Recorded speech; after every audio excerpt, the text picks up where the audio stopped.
TCPM kwa kirefu ni Tanzania Concrete Poles Manufacturing Company. Hii ni kampuni tanzu ya TANESCO inayojihusisha na kutengeneza nguzo za zege. Lengo kubwa la kuanzisha kampuni hii ya TCPM kutatua changamoto ya tatizo la kukatika kwa umeme ambao ilikuwa inasababishwa na kuanguka kwa nguzo za miti pale zinapochomwa moto au zinaposhambuliwa na wadudu au zikiwa zimetumika kwenye maeneo yenye majimaji. TANESCO ilikuja na mwarobaini kuanzisha matumizi ya nguzo za zege.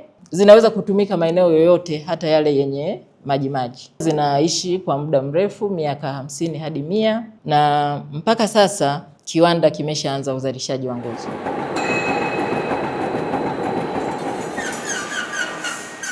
Tunaishukuru serikali ya Tanzania kupitia TANESCO kwa kuwezesha ujenzi wa kiwanda ambao umegharimu shilingi bilioni 7.9. Nguzo zetu za zege zina ubora, zinaaminika. Usanifu wake tumeweka matundu kwa ajili ya kupitisha earth wire ili kuondokana changamoto ya kuibiwa earth wire, na hata ubora wa material ambazo zinatumika kutengeneza hizi nguzo za zege. Kwa sasa tayari kwa ajili ya kuzisambaza kwenda mikoa mbalimbali. Tutaanza mikoa hii iliyopo karibu na mkoa huu wa Tabora, ikimaanisha Singida, Katavi na kanda za Ziwa. Magari tayari yapo tayari kwa ajili ya kusambaza kuelekea Singida.